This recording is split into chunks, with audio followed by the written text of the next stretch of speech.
Good evening, ladies and gentlemen.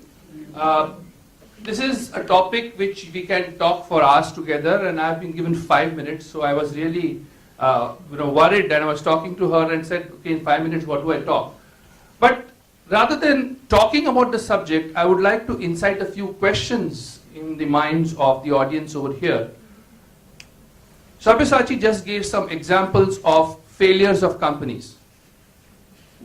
Gentlemen and ladies, why do companies fail? And why there are some companies which are very successful in our country? I feel that it all is in the strategy and the business strategy of the company. Before we come to the leadership strategies that we are going to talk about, the company must have a clear-cut business strategy that what it wants to achieve. Where is it now? Where it wants to go. And then decide what would be the leadership strategies that I could now follow to achieve my goal. Leadership strategies are many, but can we have the same leadership strategy for everyone? You have different types of people in an organization. We have the baby boomers, we have Generation X, we have Generation Y. Today, the question is, when the baby boomers are set aside, can the Generation X and Generation Y take over the roles of baby boomers and take the higher responsibilities to take the company where it wants to achieve its goals? And it is here where the leadership strategy of an organization, the long-term thinking of the organization comes into play. I think the first and foremost thing after the business strategy is being evaluated is, okay, now that this is the business strategy, where do I want to go? Okay, what is the sizing? What are my numbers? How many people would I like to hire? Once I decide on that, then the demographics, age, sex, gender, what are the talents that I require for the organization? Whether I require let's take an Indian company, for example. I'm from the pharmaceutical industry for the last 30 years. You have company A, which the strategy of having generic products to be marketed. And we have company B, which is having high-tech products which are sold to consultants. Now, can you have the same strategy for both the companies? The question is definitely no. You need to have a different leadership strategy to achieve X company objectives and a different leadership strategy to achieve the company Y objectives. And it is here where the organization and HR plays a major role, where it will decide what would be now my strategy for attracting the talent to achieve my business objectives. Then comes the next step, which is, now that I have attracted the talent, how do I develop this talent for future roles? And finally, how do I retain this talent such that all the money that I've invested in developing this talent stays with the organization for a longer time? Otherwise, there's a lot of brain drain that goes on.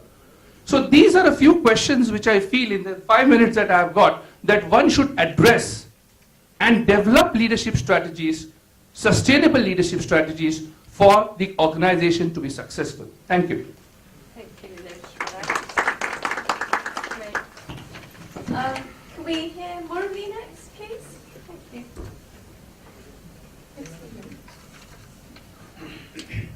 Yeah, so a lot has been said. I just want to kind of draw your attention to 2 points. I have been pretty intrigued by Nassim Taleb's writings. So Nassim Taleb's latest book which he wrote, the last book which he wrote, was on anti-fragility. I believe leaders of tomorrow need to be anti-fragile. Now, anti-fragile is not opposite of fragile. It just simply means that somebody or a system which thrives in chaos. The world is going to be more complicated, resources are going to be scarce, expectations will be high. So you're going to be in a situation where it's like lose-lose all the way. But somebody is able to kind of take it forward, sustain and lead the organization from the front, he's going to be successful. So leaders of tomorrow need to be anti-fragile, draw their sustenance from a chaotic, complex, vulnerable world. So that's the challenge we have. Another thing which, especially in the Indian context, I think this has been spoken in the past as well, we ride the wave of demographic dividend. The population is young. but at the same time, we need to mature them quickly. So your leadership in India will not have that time which other geographies had to mature. So you've got to mature leaders in a very short time. That's the problem we have. So how do we go about doing this? I think the jury is still out. We're still figuring our way out. There are no right answers for this because you can't look at your rear view mirror and keep driving. So you can't do that. So you have to really come up with different strategies of achieving these two. So these are my views. Great. Murali, would you like to share what Virtuous is doing in terms of addressing the issue of developing leaders faster? Okay, so yeah, I think that's a good question. I didn't want to talk too much about my company, but nonetheless, I'll tell what I believe is the best way to do it. It's important for us to really identify the kind of traits people have which can be quickly developed. Many leadership programs which we do in our companies is put them in a classroom, or take them through a training program, and then kind of all of them go through a similar program. Personalizing learning, I think, is the key. So what we have done in our company is we have put them through different assessment centers where we identify what are their traits which we believe will make them successful in our organizations.